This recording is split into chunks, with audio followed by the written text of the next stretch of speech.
Speaking of defenders that are making a lot of money, Erik Karlsson has been now rumored as a potential trade candidate earlier this week. The Sharks, they're only 1 point back of a playoff spot right now, but again, still struggling ever since they spent all that money and made the trade for him. So I think he had 16 points last time I checked. Is this the time to make that kind of trade, or do you see them waiting later in the season, or maybe riding it out a little longer? I think with the way the Sharks are this year, and they're definitely in a rebuild, and their GM already said that they're willing to listen to offers. If you can get a good package for Carlson, you do it. And I think it will come more toward the deadline or maybe even like in the weeks leading up to it. Look, he somehow found the fountain of youth this year with the way he's playing. And it's great to see because there for the past couple of years, he's just hasn't been in the conversation like he was when he was a Norris candidate, not even 4 or 5 years ago. So it's great to see him find his game again.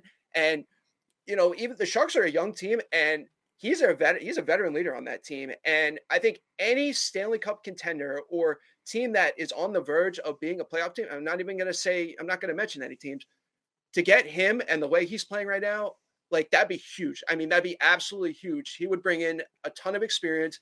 He'd bring in a guy who could definitely still produce and could still give you, 20 to 25 minutes a night, which is awesome. And I just know okay, 5-4. Sorry.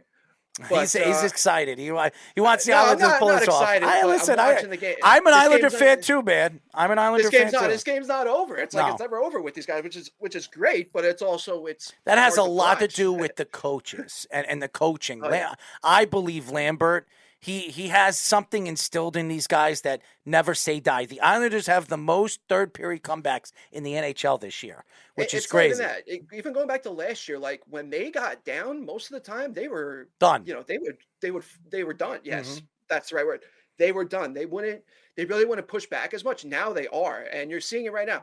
As I said earlier, if they get a point out of this game, that's a win in my book because the way that the first, I would say, 25 minutes of this game, they were awful, like legit awful. But if they could get a point out of this game, I'll take that any day of the week. My question for you, and it's a very interesting question, and we are talking to NHL.com and NHL media producer Rob Taub about the Islanders. What is the story? Now, I heard some stories about, obviously, Barry Trotz on why Lou Lamoriello parted ways with him. Some people said he lost the locker room during the end of the season. Some people say that him and Barzal were not getting along. There were some people saying that.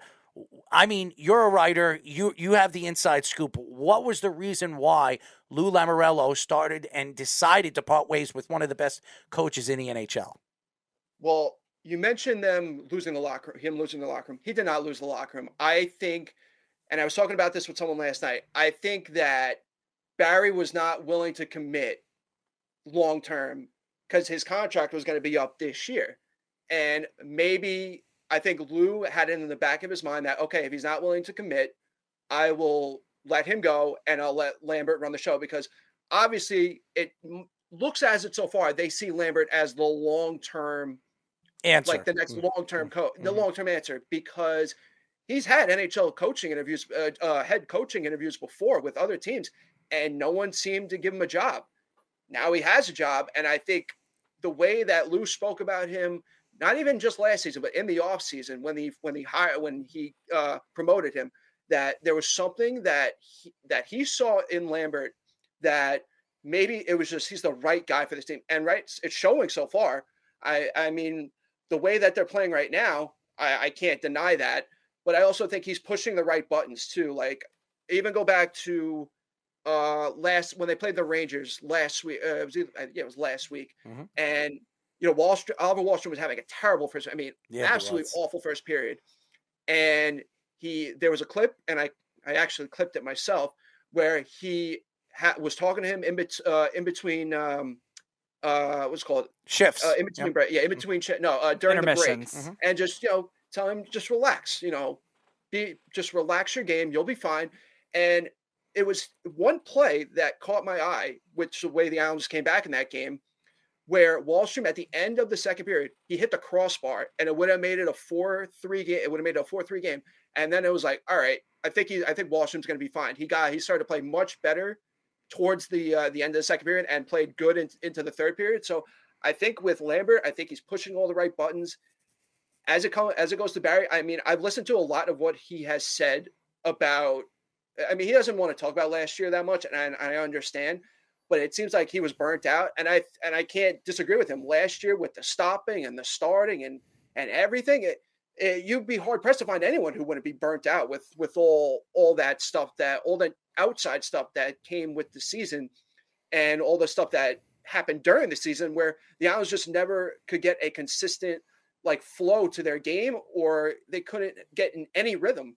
So I think it comes back to that. And I think Barry also wanted to take some time off, which totally understand. I mean, he gave the Islanders some of the best years, the team, the fans, the organization, whatever, some of the best years they've had in a long time. So I give him full credit for that. I'm thankful for that he was able to get that out of this team.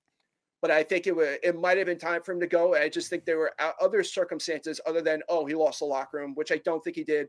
I think him and Barzal, they had maybe an up and down relationship, but I don't think that it had anything to do with that. I just think it just was the time. It was timing.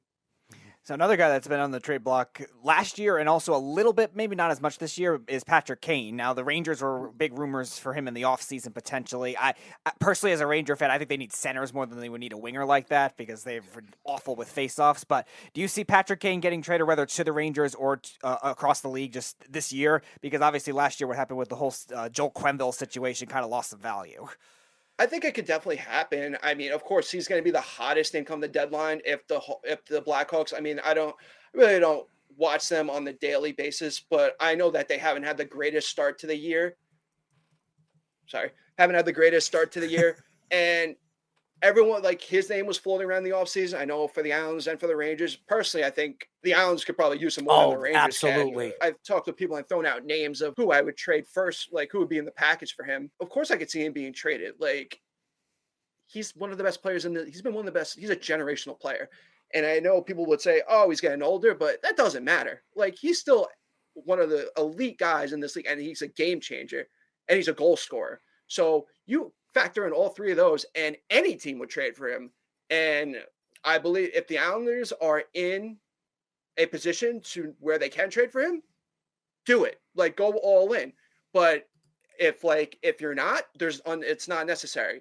I also think that you look at from the Rangers standpoint, if they know that this is the year that they believe they're going to win the Stanley Cup, make the trade for him.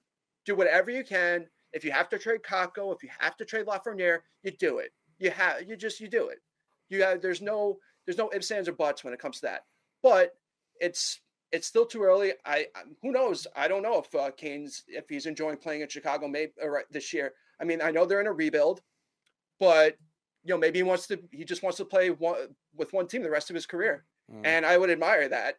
But we'll see. It's just there's too many factors. And they lost 5-4. Yeah, well, I didn't think they were going to come back from that. I will say this: the Islanders are showing you that there's no guarantees, even with the leads that you have against them in the third period, that they can't come back. Yeah, I mean they hit 4 posts tonight, which was you take one of those and it's a completely different game. So, but we'll see. It's their third loss in their last 12 games. I'm not gonna lose my mind over them losing a game like tonight. No, Sorokin's got to play better too. He has to play better. He gave up 2 really bad goals in this game. I think 2 of them were weird bounces that probably not going to be able to stop. I mean, the first goal was a rebound, and then the third goal was not his fault. It went off a Dobson skate and went in. There's nothing you could do about that, No, and I think the key to this team, and before we let you go, I think the key to the Islanders, and we are talking to NHL.com and NHL media producer Rob Taub, but I think what I see with this team, it really lies on Sorokin. I think Sorokin will be, if the Islanders have any chance in the playoffs and to go all the way this year, which, remember, a lot of people had the Islanders being the favorites of winning the Stanley Cup last year. There were a ton of people that thought the Islanders were going to win the Stanley Cup before the season even started because of the back-to-back years in the Eastern Conference Finals. And they took the Tampa Bay Lightning, the Stanley Cup champions, to a Game 7, and they gave up a shorthanded goal against that. And by the way, that shouldn't have counted because there were too many men get on the ice. So, nevertheless, I'm not going to make any excuses to it. The Islanders really took them to the final part of that game where they could have won that game too. And if the Islanders won that game, they beat Montreal in the Stanley Cup, and the Islanders win the Stanley Cup.